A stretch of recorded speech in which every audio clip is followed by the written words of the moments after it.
அனைவருக்கும் வணக்கம். Welcome to our channel ready learn achieve. RL அகாடமிக்கு தங்களை அன்புடன் அழைக்கிறேன். ஸோ டிஎன்இபி 2025 வரக்கூடிய ஃபீல்டு அசிஸ்டண்ட்டுக்கு டெஸ்ட் 2, அதாவது டெஸ்ட் 1 பார்த்துருந்தோம். ரொம்ப நாள் ஆச்சு. நிறைய பேர் சார் எப்போ சார் வரும் கேட்டுருந்தீங்க. ஸோ மேக்ஸிமம் உங்களுக்கு அக்டோபர் 20 முடிக்கிறோம் அப்படின்றத சொல்லியிருந்தேன். முடிஞ்ச அளவுக்கு முடிச்சிருவோம், சரிங்களா? டெஸ்ட் 2 வந்து ஸோ அடுத்து ஒவ்வொரு நாள் விட்டு கூட நம்ம என்ன பண்ணுவோம், அடுத்தடுத்த யூனிட் நம்ம முடிச்சிருவோம். ஸோ ஃப்ரீ டெஸ்ட் சீரீஸ் தான். ஆல்ரெடி யூனிட் 1க்கு நம்ம பார்த்துருந்தோம், சரிங்களா? ஆல்ரெடி யூனிட் 1க்கு பார்த்தீங்கன்னா 10 கொஸ்டின்ஸ் யூனிட் 1ல கேட்பாங்க. நம்ம வந்து 25 கொஸ்டின் எக்ஸ்பெக்டட் கொஸ்டின்ஸ்ன்ற மாதிரி பார்த்துருந்தோம். எலக்ட்ரிஷியன் அண்ட் ஒயர்மேன் ட்ரேடுக்கு கோட் நம்பர் 590. ஸோ இரண்டாவது யூனிட் இன்னைக்கு நம்ம பார்க்க போகிறது fundamentals of electrical and electronics. 20 questions கேட்குறாங்க. நம்ம வந்து 50 கொஸ்டின்ஸ் உங்களுக்கு என்ன பண்ண போகிறோம், எக்ஸ்பெக்டட் கொஸ்டின்ஸ் மாதிரி டீடைல் எக்ஸ்பிளனேஷன்ஸ் நம்மளால முடிஞ்ச அளவுக்கு கொடுக்க போகிறோம். ஸோ இந்த கொஸ்டின்ஸ் ஃபுல்லாக உங்களுக்கு பார்த்தீங்கன்னா NS, அதாவது நேஷனல் இன்ஸ்டிடியூட் ஆஃப் இருக்கு பார்த்தீங்களா, நிமி புக்கு. ஸோ அதை பேஸ் பண்ணியும் தமிழ்நாடு ஐடி புக்ஸ் பேஸ் பண்ணியும் தான் ஃபுல்லாகவே எடுத்திருப்போம். ஸோ உங்களுக்கு ஐடிஐ ஸ்டாண்டர்டில் தான் இருக்கும். இது ஃபுல்லாகவே எக்ஸ்பெக்டட் கொஸ்டின்ஸ் தான், சரியா? முடிஞ்ச அளவுக்கு கரெக்டான ஆன்சர் அண்ட் எக்ஸ்பிளனேஷன்ஸ் கொடுப்போம், சரியா? ஏதாச்சும் தவறுதல் இருந்துச்சுன்னா நீங்கள் கீழே அந்த கொஸ்டின் நம்பரை போட்டு தாராளமாக கமெண்ட் பண்ணுங்க, மற்றவங்களுக்கு அது தெரியட்டும், சரியா? ஸோ இன்னைக்கு நம்ம பார்க்க போகிறது என்ன பார்த்தீங்கன்னா fundamentals of electrical and electronics. So 50 question expected 50 questions நம்ம பார்க்க போகிறோம், சரியா? ஸோ பேசிக்ல இருந்து எல்லாமே நம்ம கம்ப்ளீட்டாக கொடுக்க போகிறோம், சரியா? அதாவது மின்னியல் மற்றும் மின்னணுவியல் அடிப்படைகள், சரியா? What is the unit of electrical resistance, அதாவது மின் தடையின் அலகு என்ன அப்படின்னு கேட்டுக்கோங்க. So electrical resistance. So first ரெசிஸ்டன்ஸ்னா என்ன அப்படின்றது பேசிக்காக தெரிஞ்சுக்க வேண்டிய விஷயம்.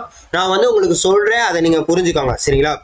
The resistance is the property of opposition to the flow of current offered by the circuit elements, சரியா? ரெசிஸ்டன்ஸ்னா என்ன? It's nothing but property of opposition to flow the current of offered by the circuit elements. Like resistance of the conductor of load is limit the flow of current. So இந்த explanation உங்களுக்கு ITI book, நிமி book இருக்கு பார்த்தீங்களா? So அந்த புக்கெல்லாம் உங்களுக்கு டெலிகிராமில் நான் ஃப்ரீயாகவே கொடுத்துட்டேன். அது தயவுசெய்து வேணும்னா நீங்கள் வந்து தியரி புக்கெல்லாம் தாராளமாக வந்து யூஸ் பண்ணிக்கோங்க, சரியா? ஸோ அதாவது என்ன சொல்ல வராங்க அப்படின்னு பார்த்தீங்கன்னா, இந்த resistance is the property of opposition to the flow of current offered by the circuit elements. So இந்த electrical resistance ஓட அலகு தான் என்ன அப்படின்னு பார்த்தீங்கன்னா ஓம். என்னது? ஓம். ஸோ இதை எப்படி டினோட் பண்ணுவாங்க அப்படின்னு பார்த்தீங்கன்னா R. இதை எப்படி டினோட் பண்ணுவாங்க அப்படின்னு பார்த்தீங்கன்னா R. அப்போ மின்தடையின் அலகுனா ஓம். அதை நல்லா புரிஞ்சுக்கோங்க, சரியா? Right. Next question. In a series circuit, if one resistor fails, what happens to the current? அதாவது ஒரு தொடர் சுற்றுல ஒரு மின்தடை பாதிக்கப்பட்டால் மின்னோட்டத்திற்கு என்ன நடக்கும் அப்படின்றான். அதாவது ஒரு தொடர் சுற்று இப்படி இருக்குன்னு வச்சுக்கோங்களேன். இதுல இங்க இருந்தா ஒரு கரண்ட் சப்ளை கொடுக்குறாங்க அப்படின்னு வச்சுக்கிட்டீங்கன்னா, ஒரு மின்தடை பாதிக்கப்பட்டால் மின்னோட்டத்திற்கு என்ன நடக்கும் அப்படின்றத கேட்டிருக்காங்க. என்ன நடக்கும்? பேசிக்கா வந்து இப்ப இதை வந்து நான் டிஸ்கனெக்ட் பண்றேன் அப்படின்னா, அப்ப இங்க போற உங்களுக்கு என்ன ஆயிரும், கரண்ட் ஸ்டாப் ஆயிரும். அப்ப மின்னோட்டம் நிற்கும். ஸோ மின்னோட்டம் கரண்டோட யூனிட் தான் என்ன அப்படின்னு பார்த்தீங்கன்னா ஆம்பியர், சரிங்களா? கரண்ட் ஐன்னு டினோட் பண்ணுவாங்க, அதோட யூனிட் தான் என்னது, ஆம்பியர். அதே மாதிரி வோல்ட்னா வோல்டேஜ், வோல்ட்னா மின் அழுத்தம்னு சொல்லுவாங்கல்ல, வோல்டேஜோட யூனிட் தான் வோல்ட். நல்லா ஞாபகம் வச்சுக்கோங்க, சரியா? ஸோ நீங்களே ஆன்சர் பண்ணுங்க, சரியா? ஓம்ஸ் லா ஃபார்முலா, ஓமின் விதியின் சூத்திரம் என்ன? ஸோ ஓம்ஸோட ஃபார்முலா என்ன அப்படின்றத கேட்டிருக்காங்க. ஓம்ஸ் லாவோட ஃபார்முலா என்ன? ஆன்சர் பண்ணுங்க, நீங்களே ஆன்சர் பண்ணோம். ஸோ 50க்கு எத்தனை கொஸ்டின் உங்களால் கரெக்டாக அட்டன் பண்ண முடியுதுன்னு பாருங்க. அதே மாதிரி பார்த்தீங்கன்னா முக்கியமாக நம்ம இதில் பார்த்தீங்கன்னா இப்போ உங்களுக்கு கொடுக்கறதுலேருந்து 10 மடங்கு அதிகமாக, அதாவது 2000 MCக்கு அடங்கிய பிடிஎஃப் டெஸ்ட் பேட்ச் நம்ம கொடுத்துருக்கோம். ஸோ வேணும் அப்படின்னு நினைச்சீங்கன்னா உங்களுக்கு 10 யூனிட் கம்ப்ளீட்டா பக்காவா இப்போ நம்ம கொடுத்துருக்க கொஸ்டின்ஸ் மாதிரியே உங்களுக்கு தமிழ் அண்ட் இங்கிலீஷ்ல பக்காவா கொடுத்துருப்போம். யூனிட் 3 வந்து ஃபுல்லாவே சாம்பிளா உங்களுக்கு கொடுத்துட்டோம். இதுல வந்து ஆன்சர் எக்ஸ்பிளனேஷன்ஸ் எல்லாமே இருக்கு. தயவுசெய்து வேணும்னா நீங்க என்ன பண்ணுங்க, நம்மளோட ஆர்எல் அகாடமி வெப்சைட்ல போயிட்டு பிடிஎஃப் மெட்டீரியலை நீங்க பர்ச்சேஸ் பண்ணிக்கலாம், சரியா? அது போக பாத்தீங்கன்னா உங்களுக்கு ஜிஎஸ்ஏ உங்களுக்கு தியரிட்டிக்கலாகவும், தமிழ் வந்து தியரிட்டிக்கல் பிளஸ் எம்சிக்கும் டைப்ல உங்களுக்கு இருக்கு. எல்லாமே பிடிஎஃப் மெட்டீரியல் தான். வேணுங்கிறவங்க என்ன பண்ணுங்க, சாம்பிளை பார்த்துட்டு யூஸ் பண்ணிக்கோங்க. So Ohm's law formula is, ஓமின் விதியின் சூத்திரம் என்ன அப்படின்னு கேட்டிருக்காங்க. ஸோ உங்களுக்கு தெரியும் எப்பவுமே I is directly proportional to the V by R. இதான் வந்து ஓம்ஸ் லா. அதாவது Ohm's law it states that any electrical closed circuit the current I is directly proportional to the voltage. அதாவது வோல்டேஜுக்கு டைரக்ட்லி ப்ரொபோஷனலாகவும் inversely proportional to the resistance. சரியா, inversely proportional to the resistance at constant temperature. இது ரொம்ப முக்கியம், constant டெம்பரேச்சர்ல முக்கியமானது. இதை வந்து எப்படி டினோட் பண்ணுவாங்க அப்படின்னு பார்த்தீங்கன்னா இப்படி ட்ரையாங்கல்ல டினோட் பண்ணுவாங்க. சரியா, ட்ரையாங்கல்ல டினோட் பண்ணுவாங்க. அதாவது வி, இங்க வந்து ஐ, இங்க வந்து ஆர். இதான் வந்து உங்களோட எந்த புக்ல, உங்களோட ஐடிஐ ட்ரேட் புக்ல இதுதான் கொடுத்துருக்காங்க. சரியா, ஸோ வீனா என்னது வோல்டேஜ், அதுக்கு வந்து வோல்ட்டு, ஐனா கரண்ட், அதுக்கு வந்து ஆம்பியரு, ஆர்னா ரெசிஸ்டன்ஸ், அதுக்கு வந்து ஓம். இதான் சிம்பிள், நல்லா பார்த்துக்கோங்க. ஸோ இந்த மாதிரி சிம்பிள் எல்லாமே மேக்ஸிமம் கேட்பாங்க. இப்போ கரண்ட்னா அதை வந்து எப்படி டினோட் பண்ணுவாங்க, ஐன்னு, ஐ பை வோல்டேஜ்னா வி. ஸோ இந்த மாதிரி உங்களுக்கு மேட்ச் த ஃபாலோயிங் கொஸ்டின்ஸ்லையும் உங்களுக்கு கேட்பாங்க, அதையும் நல்லா ஞாபகம் வச்சுக்கோங்க. சரியா, ஓகே. 4வது question. So which of the following is an active component? அதாவது பின்வரும் செயலில் செயல்படும் கூறு எது அப்படிங்கிறது. செயல்படு கூறும் எது? ஸோ ரெசிஸ்டரா, கெப்பாசிட்டரா, டிரான்சிஸ்டரா, இண்டக்டரா? ஸோ என்ன அப்படி பார்த்தீங்கன்னா டிரான்சிஸ்டர். சரிங்களா, டிரான்சிஸ்டர் தான் ஆக்டிவ் காம்பனன்ட். சரிங்களா, active components can control current, voltage and provide amplification. So டிரான்சிஸ்டரோட வேலை என்ன அப்படின்னு பார்த்தீங்கன்னா இது வந்து ஆக்டிவ் காம்பனன்ட்ஸ். இது எதெல்லாம் கண்ட்ரோல் பண்ணுது அப்படின்னு பார்த்தீங்கன்னா current, voltage and provide amplification. அதே மாதிரி டிரான்சிஸ்டர் எதுக்கு யூஸ் ஆகுது அப்படின்னு பார்த்தீங்கன்னா ஸ்விட்சிங்க்கும் அதே மாதிரி ஆம்பிளிஃபிகேஷனுக்கும் யூஸ் ஆகுது. ஸ்விட்சிங் அண்டு ஆம்பிளிஃபிகேஷனுக்கு என்னது டிரான்சிஸ்டர் யூஸ் ஆகுது, அதை நல்லா புரிஞ்சுக்கோங்க. சரியா, ரைட். 5வது கொஸ்டின். ஸோ ஆன்சர் நீங்களும் பண்ணணும். The formula for total resistance in a parallel circuit, அதாவது பக்க இணைப்புல மொத்த மின்தடை சூத்திரம் என்ன அப்படின்னு கேட்டிருக்காங்க. ஸோ இதெல்லாம் வந்து டைரக்டா வந்து சம்ம வச்சு கேட்பாங்க. சீரியஸ்னா வந்து R1, R2, R3, இது வந்து உங்களுக்கு சீரியஸ். சரியா, சீரியஸ் சர்க்கியூட்டா இருந்தா R1 plus R2 plus R3. இதே parallel சர்க்கியூட்டா இருந்தா 1/R1 plus 1/R2 plus 1/R3. சரியா, அதாவது இது reciprocal of total resistance is equal to the sum of the reciprocal of individual branch resistance. அதாவது என்ன சொல்ல வராங்க அப்படின்னு பார்த்தீங்கன்னா parallel circuitல reciprocal அந்த R total இருக்கு பார்த்தீங்களா, 1/R total, இந்த total resistance sum of the R1, R2, R3 branches resistanceக்கு ஈக்குவலா இருக்கும் அப்படின்றத சொல்லியிருக்காங்க. சரிங்களா, ரைட். கிளியராங்க, புரியுதா உங்களுக்கு? சீரியஸ்னா என்னது, சீரியஸ்னா இதான் ஃபார்முலா. சரியா, அடுத்து what is the effect of inductive reactance in AC circuit? AC சுற்றுகள்ல தூண்டல் எதிர்வினை விளைவு என்ன? ஏசி சுற்றுகள்ல தூண்டல் எதிர்வினை விளைவு என்ன அப்படின்றத கேட்டிருக்காங்க. ஆன்சர் பண்ணுங்க. ஸோ இண்டக்டிவ் ரியாக்டன்ஸ் இதோட வேலை ஏசி சர்க்யூட்ல என்ன அப்படின்னு பார்த்தீங்கன்னா மின்னோட்டத்திற்கு எதிராக செயல்படும். மின்னோட்டத்திற்கு எதிராக செயல்படும். ஆப்ஷன் ஏ தான் கரெக்ட். சரியா, இண்டக்டிவ் ரியாக்டன்ஸ் இதை வந்து எப்படி டினோட் பண்ணுவாங்க அப்படின்னு பார்த்தீங்கன்னா எக்ஸ்எல் அப்படின்றத டினோட் பண்ணுவாங்க.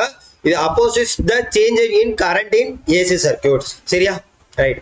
அடுத்து star connection in a 3-phase system has how many neutral points? So இதெல்லாம் வேல்யூ பேஸ் பண்ணி வர்றது ரொம்ப ரொம்ப முக்கியமானது.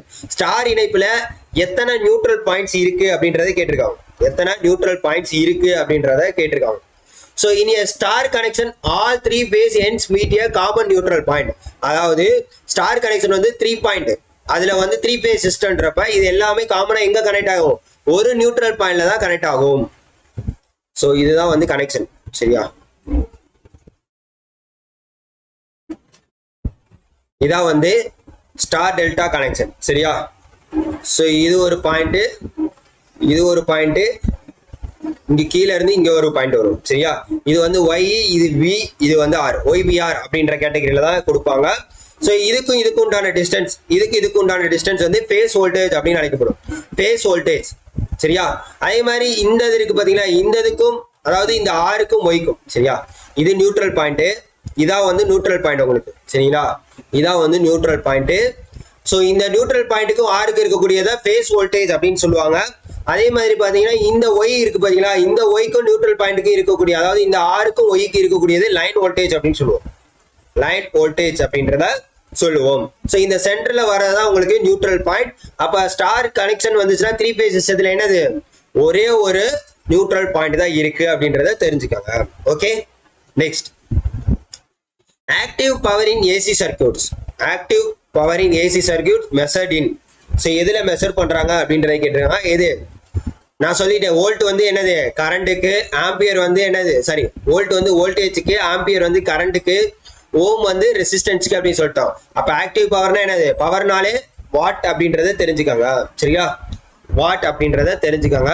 ஸோ ஆக்டிவ் பவர்னா என்ன அப்படின்னு பாத்தீங்கன்னா, active power it's nothing but, so active power என்ன அப்படின்றத தெரிஞ்சுக்காங்க. So it's actually consumed in AC circuit is called active power. இதை வந்து கிலோ வாட்ல மென்ஷன் பண்ணுவாங்க. இதோட ஃபார்முலா என்ன அப்படின்னு பாத்தீங்கன்னா P is equal to VI cos pi. VI cos pi. இது ஆக்டிவ் பவருக்கு. ஸோ இதுலயே பாத்தீங்கன்னா 3 டைப்ஸ் ஆஃப் பவர் இருக்கு. சரியா, என்னென்ன பவர் அப்படின்னு பாத்தீங்கன்னா, ஒன்னு ஆக்டிவ் பவர், இன்னொன்னு ரியாக்டிவ் பவர். ஸோ இன்னொன்னு என்ன அப்படின்னு பாத்தீங்கன்னா ரியாக்டிவ் பவர். ஸோ இந்த ஆக்டிவ் பவரை Pன்னு டினோட் பண்ணுவாங்க, ரியாக்டிவ் பவரை Qன்னு டினோட் பண்ணுவாங்க. சரியா, ஸோ இது என்ன அப்படின்னு பாத்தீங்கன்னா, இந்த power which flows back and forth in the circuit. சரியா, பேக்ல ஃப்ளோ ஆகும், ஃபோர்த் இன் த சர்க்யூட்டா இருந்துச்சுன்னா அது வந்து ரியாக்டிவ் பவர். இதை வந்து இதோட யூனிட் என்ன அப்படின்னு பாத்தீங்கன்னா, இதை கூட கேட்கலாம், கிலோ வேரியன்ஸ், அதாவது கிலோ வோல்ட் ஆம்பியர் ரியாக்டிவ். சரியா, இதான் இதோட ரியாக்டிவ் பவரோட யூனிட் அழகு. சரியா, இது எப்படி மெஷர் பண்ணுவாங்கன்னா கிலோ வாட் ஆம்பியர் ரியாக்டிவ் தான் மெஷர் பண்ணுவோம்.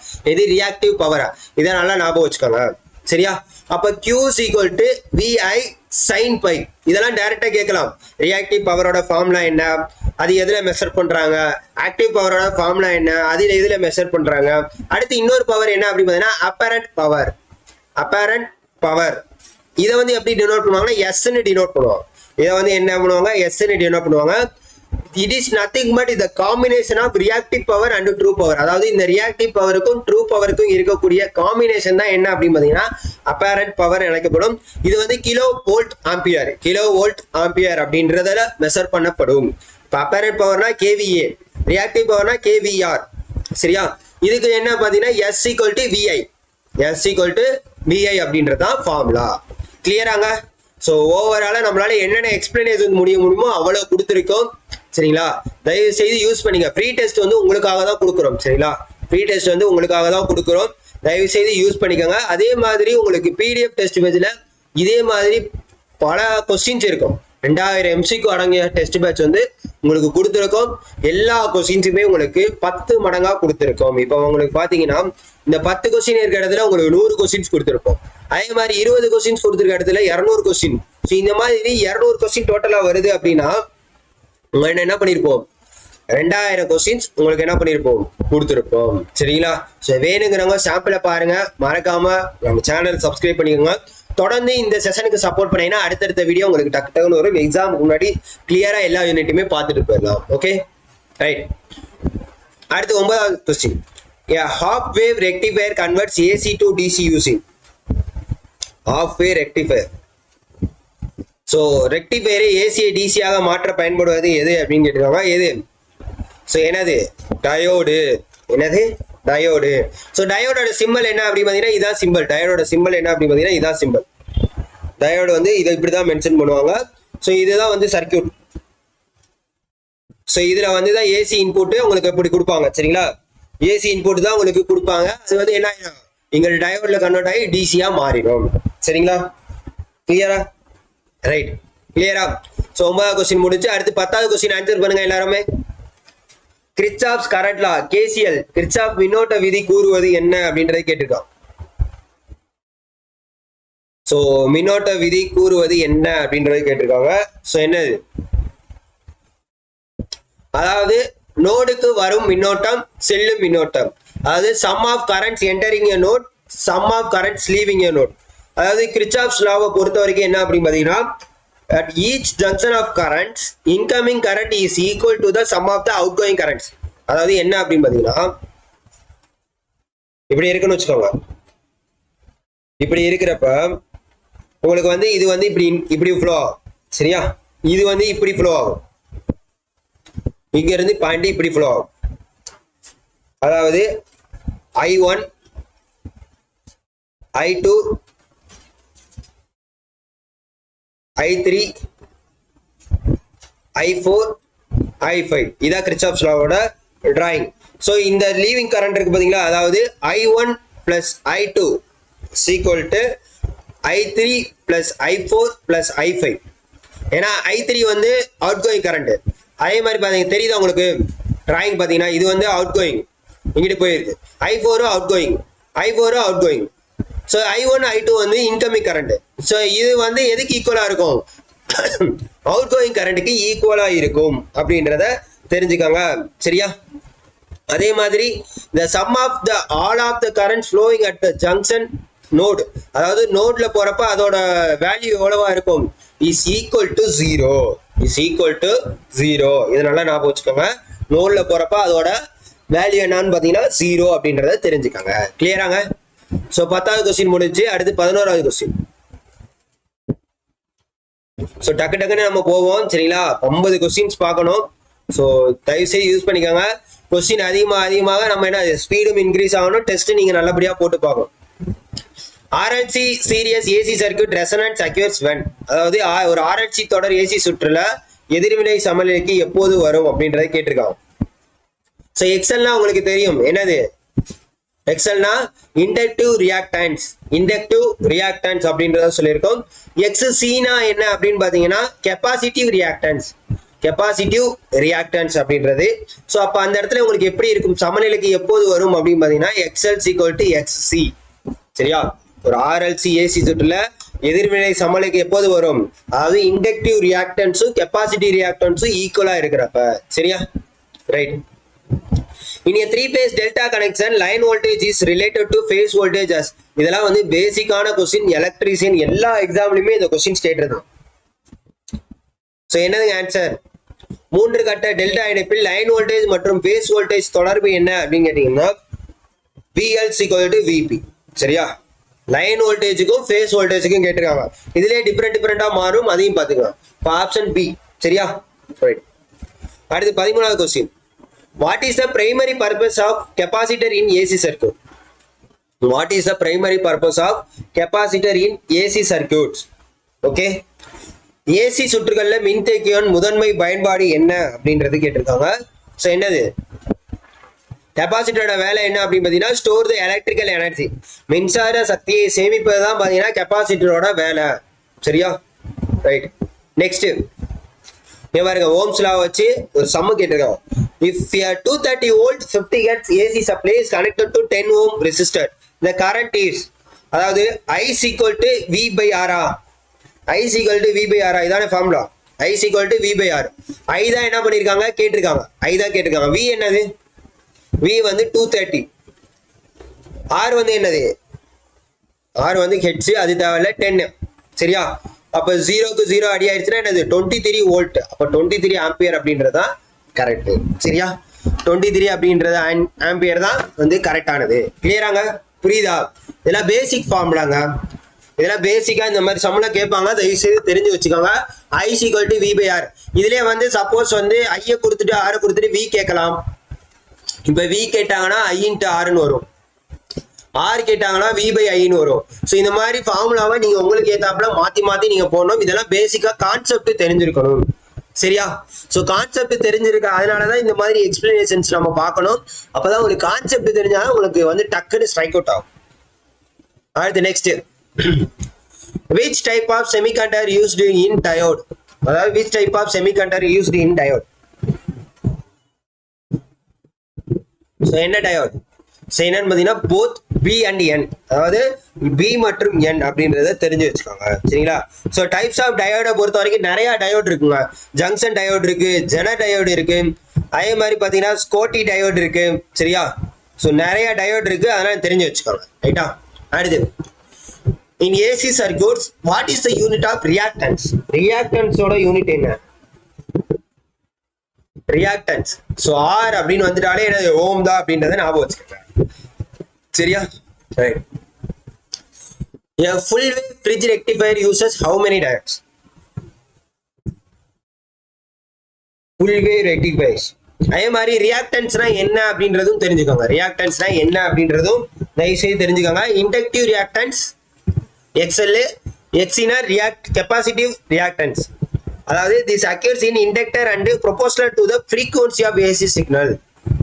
அதாவது இண்டக்டர் ப்ரொபோஷனல் டு த எது frequency of AC signal, frequency of AC signal. சரியா? அதே மாதிரி கெப்பாசிட்டர் அப்படின்னு வச்சுக்கோங்க. Capacitor at inversely proportional to the AC signal, inversely proportional to the AC signal. இதுவும் கேட்கலாம், ஞாபகம் வச்சுக்கோங்க.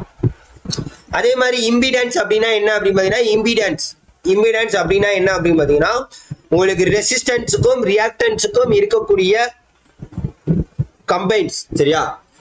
reactance and resistance it's combined together impedance அப்படின்றத ஞாபகம் வச்சுக்கோங்க. சரியா? இது வந்து imaginary, impedance அப்படின்றது imaginary. அடுத்து 17வது question. A full wave fridge rectifier uses how many diodes? Full wave fridge rectifier uses how many diodes? So full wave rectifier எப்படி இருக்கும் அப்படின்றத தெரிஞ்சுக்கோங்க. So இதான் டயோட் சிம்பிள், உங்களுக்கு தெரியும்ல, இதான் டயோட் சிம்பிள்.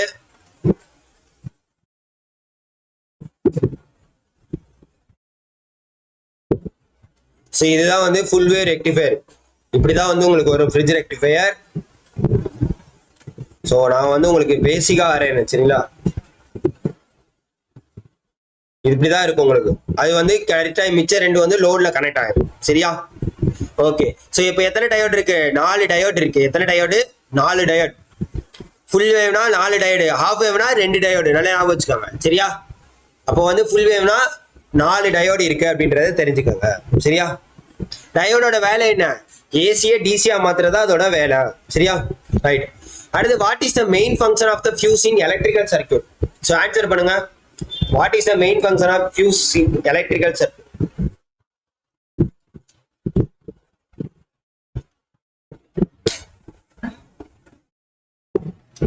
ஃபியூஸ் நம்ம வீட்டுல எல்லாம் நிறைய கேள்விப்பட்டிருக்கோம்.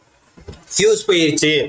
ஸோ ஃபியூஸ் போயிருச்சுன்னா அது என்ன பண்ணுவோம் அப்படின்னு பார்த்தீங்கன்னா, அதிக மின்னோட்டத்தை கட்டுப்படுத்தக்கூடியது. நீங்க பாத்தீங்கன்னா லோடு, அதாவது கரண்ட் சப்ளை வந்து லோடு வந்து அதிகமா வந்துச்சுன்னா என்ன ஆயிடும்? ஃபியூஸ் போயிடும். நல்லா பாத்துறீங்களா? டக்குன்னு கரண்ட் போயிட்டு வரப்ப சில இடத்துல வந்து ஃபியூஸ் வந்து அடி ஆயிடுச்சு அப்படின்னு சொல்லுவோம்ல. ஸோ அது எதனால அப்படின்னு பாத்தீங்கன்னா, அதிக கரண்ட். சரியா? ஸோ அதை தடுக்கிறதுக்கு தான் என்ன பண்ணிருக்காங்க? ஃபியூஸ் வச்சிருப்பாங்க. அதை தடுக்கிறதுக்கு தான் என்னது? ஃபியூஸ் வச்சிருப்பாங்க.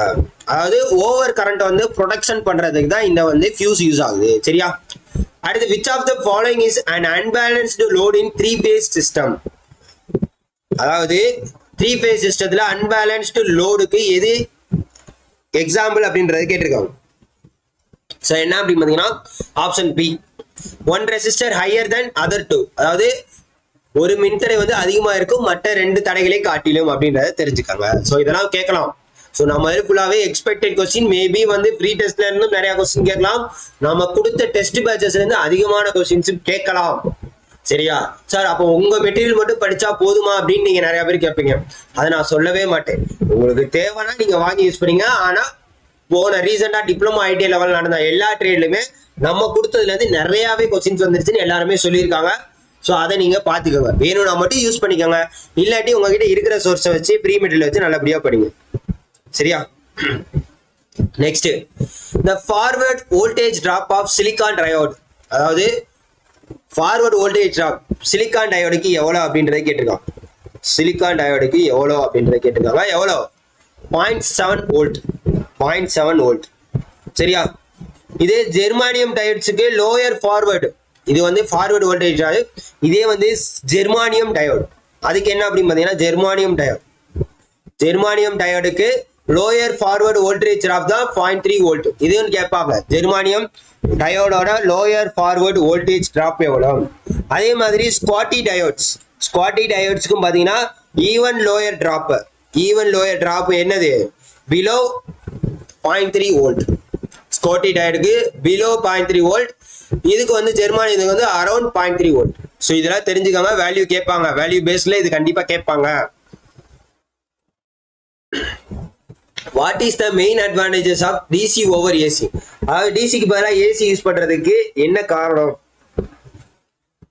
டிசி கரண்ட், டைரக்ட் கரண்ட் எதுக்கு யூஸ் பண்ணுவாங்க அப்படின்னு பார்த்தீங்கன்னா, DC provides constant voltage and current.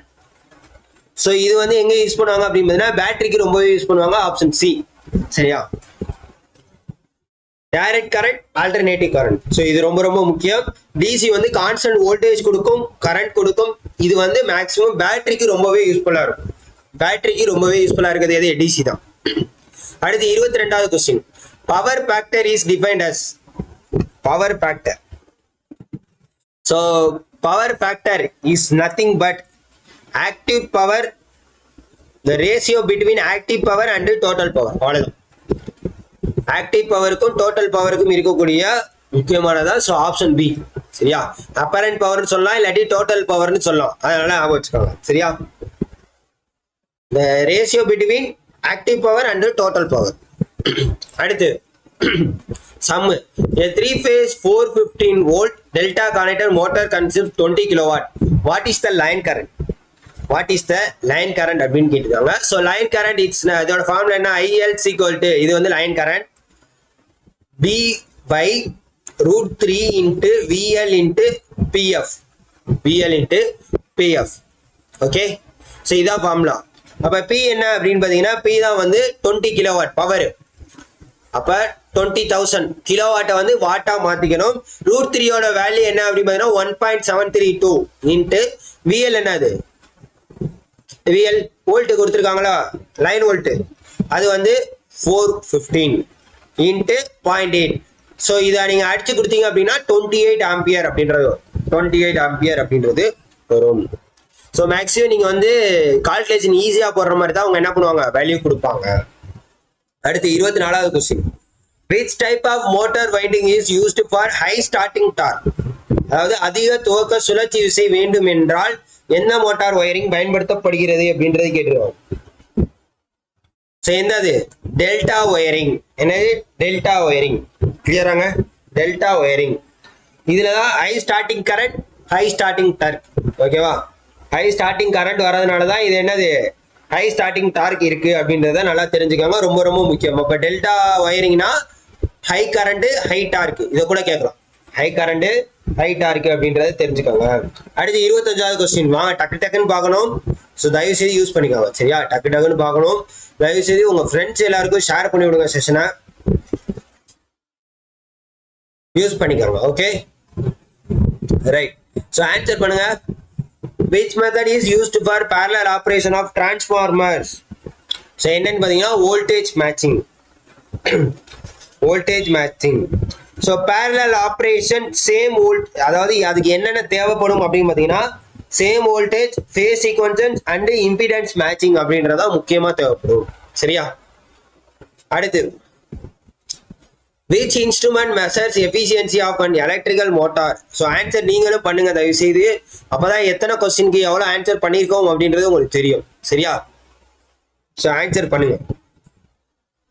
எஃபிஷியன்சியை measure பண்றதுக்கு எலக்ட்ரிக்கல் மோட்டார்ல எது யூஸ் ஆகுது அப்படின்றத சொல்லுங்க. ஆன்சர் பண்ணுங்க. ஆன்சர் பண்ணுங்க.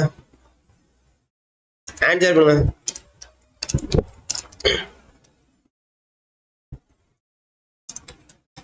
ஸோ டக்கு டக்குன்னு ஆன்சர் பண்ணுங்க. அதே மாதிரி உங்க ஃப்ரெண்ட்ஸ் எல்லாருக்கும் ஷேர் பண்ணிவிடுங்க.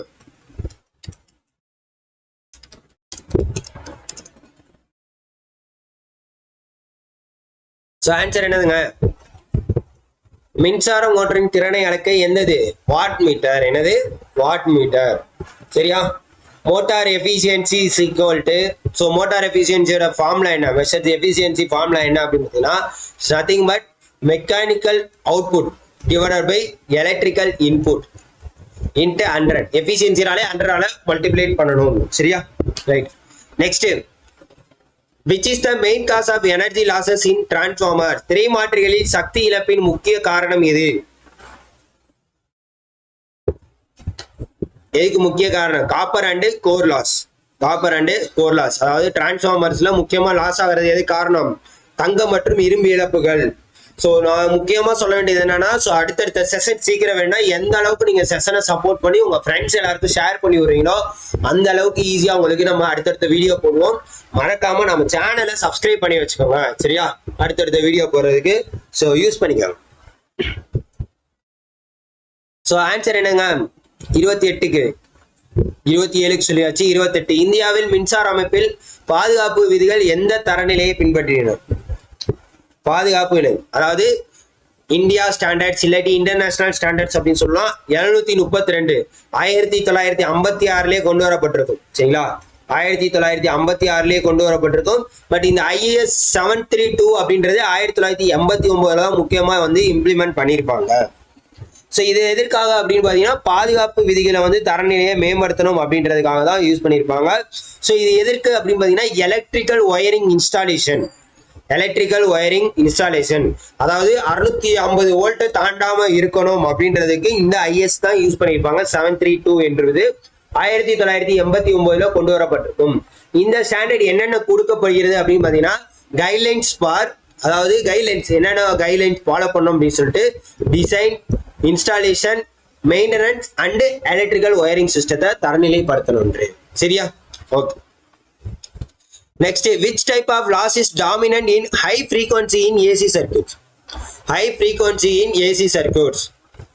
அதிர்வெண் AC சுற்றுகள்ல எந்த இழப்பு அதிகமாக இருக்கும் அப்படின்றதை கேட்டிருக்காங்க. ஸோ எல்லாருக்கும் தெரிஞ்சதுதான் hysteresis and eddy current loss. ஓகேவா? ஹை ஃப்ரீக்வன்சிஸ்ல கோர் லாசஸ் ரொம்பவே ஓவரா இருக்கும். அந்த கோர் லாசஸ் அப்படின்றத என்னன்னு பாத்தீங்கன்னா hysteresis and eddy current loss. ரைட்டா? Next question. ஸோ ஆன்சர் பண்ணுங்க தயவு செய்து. What is the main function of rectifier in electronics? ரெக்டிஃபையரோட வேலை என்ன? ஏசியை டிசியா மாத்துறது தான் முக்கியமான வேலை. Rectifiers convert alternative current to direct current. சரியா? Next, what is the main application of transistor? So இது எல்லாமே பார்த்தீங்கன்னா நிமி புக்ஸ்ல தான் இருக்கு. நிமி புக்ஸ் எல்லாமே ஃப்ரீயா உங்களுக்கு டெலகிராம்ல போட்டாச்சு. டெலகிராம்ல யாரும் ஜாயின் பண்ணாம இருந்தீங்கன்னா தயவு செய்து ஜாயின் பண்ணிக்கோங்க. மறக்காம நம்ம சேனலை சப்ஸ்கிரைப் பண்ணி வச்சுக்கோங்க. அடுத்தடுத்த வீடியோக்கு ரொம்ப யூஸ்ஃபுல்லா இருக்கும். இன்னும் உங்களுக்கு தமிழ், GS எல்லாத்துக்குமே வீடியோ பிளேலிஸ்ட் லிங்க் கீழே இருக்கு. அடுத்த அப்டேட்டட் வீடியோ உங்களுக்கு வரும். சரியா? ரைட். ஸோ இது நம்ம சொல்லியிருந்தோம். டிரான்சிஸ்டரோட மெயின் ஃபங்க்ஷன் என்ன அப்படின்றத சொல்லியிருந்தோம். ஸ்விட்சிங் அண்ட் ஆம்பிளிஃபிகேஷன் அப்படின்றத ஃபர்ஸ்டே சொல்லியிருந்தோம். ஞாபகம் இருக்கா? ஸோ உங்களுக்கு கொஸ்டின்ஸ் எல்லாமே மேக்ஸிமம் இப்படிதான் கேட்பாங்க. சிலது அதோட யூசஸ் மேல ஒரு கொஸ்டின் கேட்டிருப்பாங்க, அதே பேஸ் பண்ணி இன்னொரு கொஸ்டின் கேட்பாங்க. ஸோ இதெல்லாம் ரிப்பீட்டடா சில கொஸ்டின்ஸ்லாம் கேட்பாங்க. தயவு செய்து தெரிஞ்சு வச்சுக்கோங்க. Which component opposites changes in current in AC circuits? எந்த காம்போனன்ட்? இண்டக்டர் தான் வந்து changes in current by producing induced voltage. அடுத்து 33. In which type of load is current and voltage in phase? So answer பண்ணுங்க.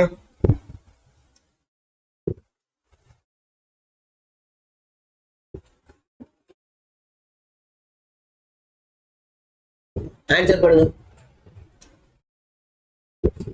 Okay.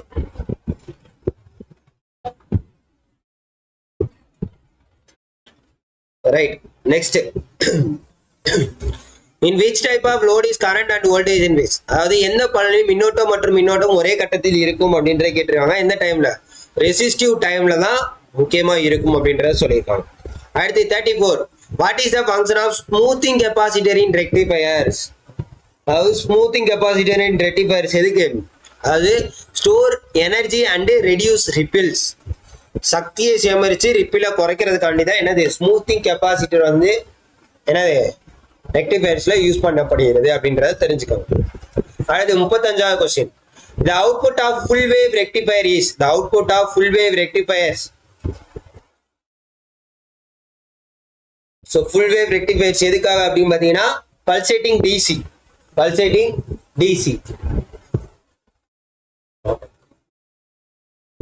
Right.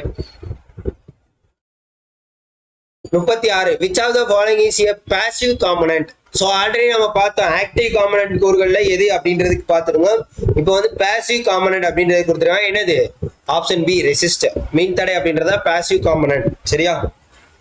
Passive components do not provide amplification, resistor and capacitor and inductors. சரியா? அதாவது passive components வந்து amplification provide பண்ணாது. அதுக்கு example resistors, capacitors, inductors அப்படின்றத ஞாபகம் வச்சுக்கோங்க. சரியா?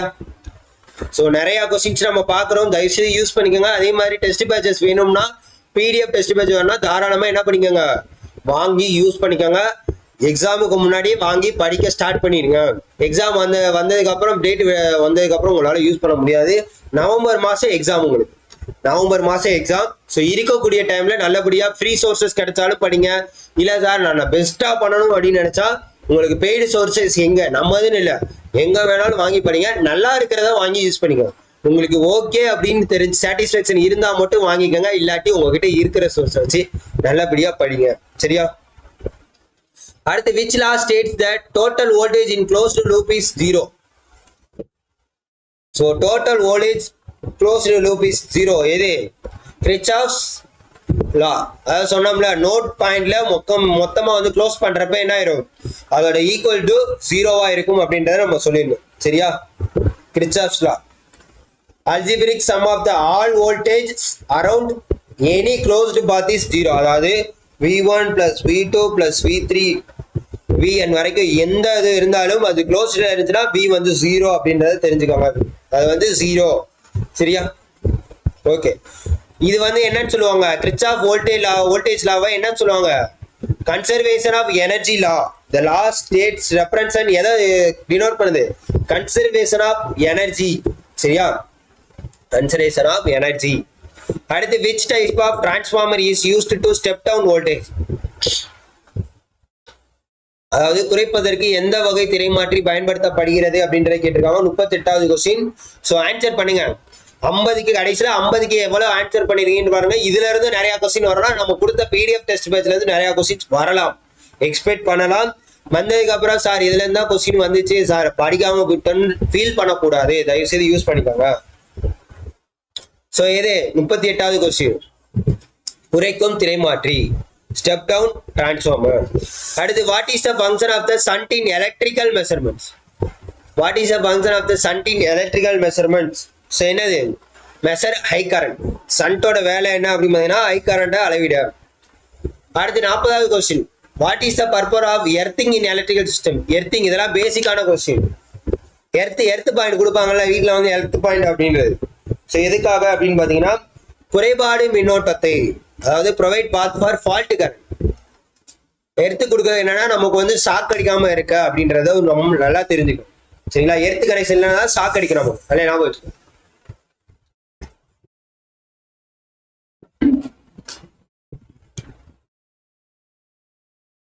அடுத்து 41, which device converts AC to DC?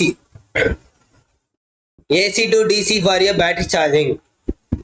அதாவது பேட்டரி சார்ஜிங் ஏசி டிசியை மாற்றாகும் கருவி எது அப்படின்னு கேட்டிருக்காங்க. எது? ரெக்டிஃபையர். ரெக்டிஃபையரோட வேலை தான் ஏசியை டிசியா மாற்றும் அப்படின்றத சொல்லியிருக்கோம். அதே மாதிரி டிரான்ஸ்ஃபார்மரோட வேலை என்னங்க, transformer is a device can change the voltage of alternative current. ஏசியோட கரண்ட்டை வந்து ஆல்டர்னேட் பண்ணி வர்றதா முக்கியமான வேலை. சரியா? ரைட். அடுத்து 42வது question, which parameter indicates transformer efficiency? which parameter indicates transformer efficiency அப்படின்றத சொல்லியிருக்காங்க. ஸோ என்னது, ஆப்ஷன் சி, அதாவது efficiency is equal to output divide by input அப்படின்றதா டிரான்ஸ்ஃபார்மரோட efficiency. Next, which type of rectifier uses two diodes? ஸோ இது நம்ம already சொல்லியிருந்தோம், தெரிஞ்சிருந்தா நீங்க முதல்ல பார்த்துருந்தீங்கன்னா நீங்க நல்லா ஆன்சர் பண்ணிக்கலாம். 2 டயோடுகளை கொண்டது எது?